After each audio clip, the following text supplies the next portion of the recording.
Do you know there is a funny bone in our body? It is humerus. I am Dr. Shashanka.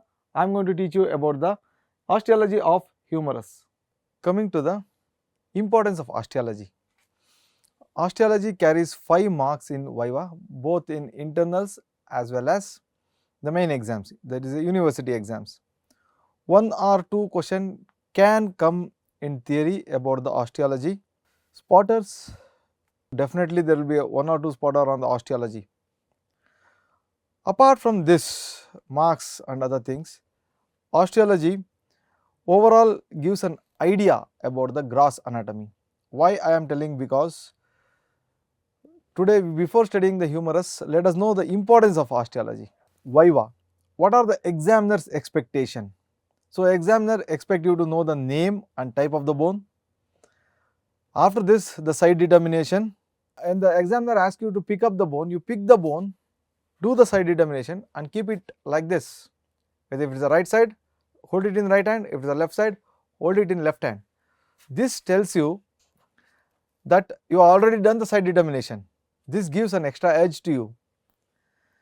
Next, you should know about the important attachments of the bone and some specialities of the bone. For example, the humerus, we have 3 necks. You should know about the 3 necks of the humerus and the nerves related to the humerus. There are 3 important nerves touching this bone. Finally, if you know all these things, then comes the ossification. So, before knowing the ossification, you should know about all these 3 things. Clear? Sometimes the examiner gives the bones like this, ask you to name the bone, you should name it. If you fail to name the bone, means gone, you may give the another chance. Okay. So, never forget the name of the bone. Next important thing is the site determination. Next, the important attachments. If at all any specialities of the bone, you should know. Finally, if you know all these things, then go for ossification. Now coming to the bone, we are studying with the bone, that is the humerus. Why the name has come as humerus? All of you do this. If you do this, you will get some tingling sensation here. Behind this medial epicondyle, if you do this, you will get some tingling sensation, some funny sensation.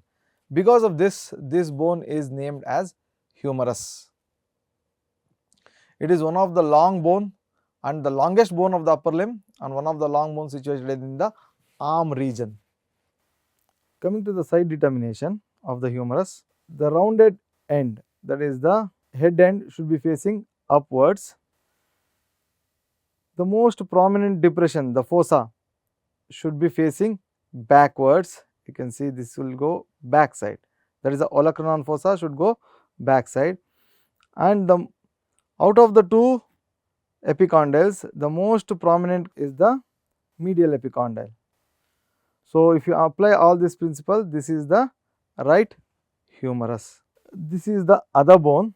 If you apply the same principle, head end up, the olecranon fossa going back, the most prominent condyle is the medial condyle, then this is left humerus.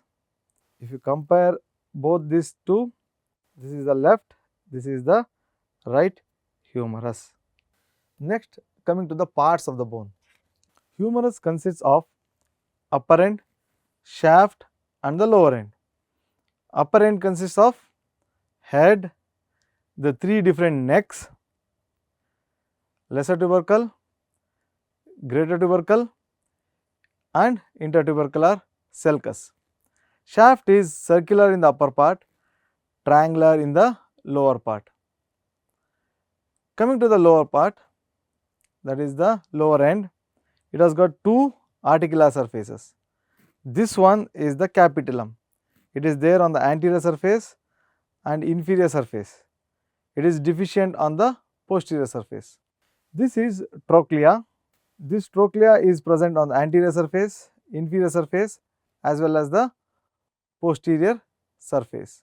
Coming to the non-articular parts, it consists of medial epicondyle, the lateral epicondyle. This is coronoid fossa, radial fossa and olecranon fossa. Coming to the necks of the humerus, there are three necks for the humerus. Whatever we are seeing here, a depression just after the head, that is the neck. That neck is called as anatomical neck. If you see here, the upper end and the lower end junction, this is the surgical neck. In between these two neck, the place where the epiphyseal plate of cartilage was there, it is exactly between these two necks, that is the morphological neck. In adults, this morphological neck is ossified and it becomes a single bone. So, we have three necks. The one is the anatomical neck, it is a constriction just behind the head. Between the upper end of the bone and the lower end of the bone, this constriction is the shaft. Between these two things, where previously during the young long bone, where the epiphyseal plate of cartilage is there, that is the morphological neck of the humerus. Next, coming to the attachments, the upper end is predominantly gives insertion to the muscles except the lateral head of the triceps. The lower end predominantly or all lower end, the entire lower end gives origin to the muscle. Remember, upper end insertion, lower end origin. Coming to the attachments of the humerus, first to the upper end, this is the lesser tubercle, gives attachment to the or insertion to the subscapularis. The greater tubercle on its upper surface has got three prominent markings. On the uppermost marking, it gives insertion to the supraspinatus. The intermediate marking gives insertion to the infraspinatus. The posterior most smooth surface gives insertion to the teres minor. In between the greater tubercle and the lesser tubercle, the long head of the biceps passes. In between this, there is a attachment of a ligament. Below that ligament, it passes. Next, coming to the intertubercular sulcus, this is the intertubercular sulcus which is extended here, which has got a lateral lip, the medial lip and the intermediate area. The lateral lip gives or insertion to the pectoralis major, the medial lip gives insertion to the teres major, the area in between this gives insertion to the latissimus dorsi. So, how to remember this? A lady between two major, that is a pectoralis major and teres major. Along its medial border, in the middle of the shaft, there will be an insertion of coracobrachialis. Exactly opposite to this V-shaped notch, this area is called as deltoid tubercle, gives insertion to the most powerful muscle, that is the deltoid muscle. The entire anteromedial and the anterolateral surface gives attachment or origin to the muscle called as brachialis. The brachialis takes extensive origin from this and also from the medial and lateral intermuscular septas which are attached here. Coming to the attachment of the posterior surface of the shaft, here there is a radial groove, also called as spiral groove, in which the radial nerve is lodged. A linear area above the radial groove gives origin to the lateral head of the triceps. Then the area below this radial groove, this entire area gives origin to the, that is the entire posterior surface below the radial groove gives origin to the medial head of the triceps. This is the lateral head, this is the medial head of the triceps origin. Now, coming to the attachment of the lower end, we have medial supracondylar line and lateral supracondylar line. The medial supracondylar line gives attachment to the pronator teres, only one muscle which is attached here. The lateral supracondylar line, this is the lateral supracondylar line, gives attachment to, in the upper part, it is brachioradialis. In the lower part, it is extensor carpi radialis longus. Brachioradialis and extensor carpi radialis longus, both muscles are origin. To the medial epicondyle, inferiorly and posteriorly, this area gives origin to the common flexor origin. The common flexor origin of the forearm muscles, these muscles they take origin from this region. Similarly, the lateral epicondyle on its inferior surface and the posterior surface gives origin to the common extensor group of muscle, that is for the forearm muscles. Just medial to that, this area gives origin to the muscle called as anconeus. So, this is about the attachment of the humerus. Coming to the most important thing, there is a nerves related to the humerus. The surgical neck of the humerus is related posteriorly to the axillary nerve. The posterior surface of the shaft, that is in the middle, there is a spiral groove, as we can see here. This is a spiral groove. This spiral groove is related to the radial nerve. Similarly, this is a medial epicondyle.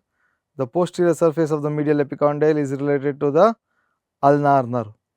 All these three nerves are related to the posterior surface, the axillary nerve, the radial nerve and the ulnar nerve. This question is very important because this is one of the favorite questions for all the examiners in Viva. Coming to the ossification, humerus ossifies by one primary center and 7 secondary center, out of which 3 centers for the upper end, 4 centers for the lower end. One primary center appears by around the age of 7th or 8th week of intrauterine life, that is for the shaft. That will be, the shaft will be completely ossifying from the primary center. Secondary center for the upper end, there are 3, one for the head, one for the lesser tubercle and one for the greater tubercle. One for the head arises by around the age of 1 year, one for the greater tubercle arises by around the age of 2 years, one for the lesser tubercle arises by around the age of 4 years. After this, all these 3 centers fuses with each other to form a single common epiphyseal center, and that will fuse with the shaft by around the age of 19 to 20 years. Coming to the ossification, secondary ossification center for the lower ends, there are 4 centers, one for the medial epicondyle, one for the medial flange of trochlea, one for the capitulum and the lateral flange of the trochlea and one for lateral epicondyle. The secondary centers for the medial epicondyle arises by around the age of 5 years, for the medial flange of trochlea arises by around the age of 10 years, the center for the capitulum and the lateral flange of the trochlea arises by around the age of 2 years, the one for the lateral epicondyle arises by around the age of 12 years. These 3 centers, that means to say the medial epicondyle, excluding the medial epicondyle, the medial flange of the trochlea, the lateral flange of the trochlea, the capitulum and the lateral epicondyle, these 3 centers they fuse with each other to form a common epiphysis by around the age of 14 years, that fuses with the shaft by around the age of 16 to 18 years. The medial epicondyle fuses with the shaft by around the age of 19 to 20 years. So, we have covered all these things. Repeatedly I am telling you, the name and type of the bone is very important, the site determination and the important attachment and any speciality. After knowing all these 3 things, then you should know about the ossification. It does not mean ossification is not important, but before that you should know all these 3 things, right. Coming to the applied aspect, a fracture in the surgical neck of the humerus can happen because of any road traffic accident or anything. So, in this condition, it will damage the nerve. Which nerve? That is the axillary nerve, which is exactly behind that. So, whenever there is an axillary nerve injury, the contour of the shoulder joint is hampered. This is because of the paralysis of the deltoid muscle. Fracture of the shaft of the humerus leads to injury to the radial nerve. Very good. The radial nerve may get damaged. Whenever the radial nerve get damaged, it leads to a wrist drop and the finger drop. The most common fracture of the humerus is the supracondylar fracture, as you can see this. So, when you fall on an outstretched hand, this fracture can occur. The applied anatomy is very important. This is one thing, and humerus is also very important bone for the examination point of view.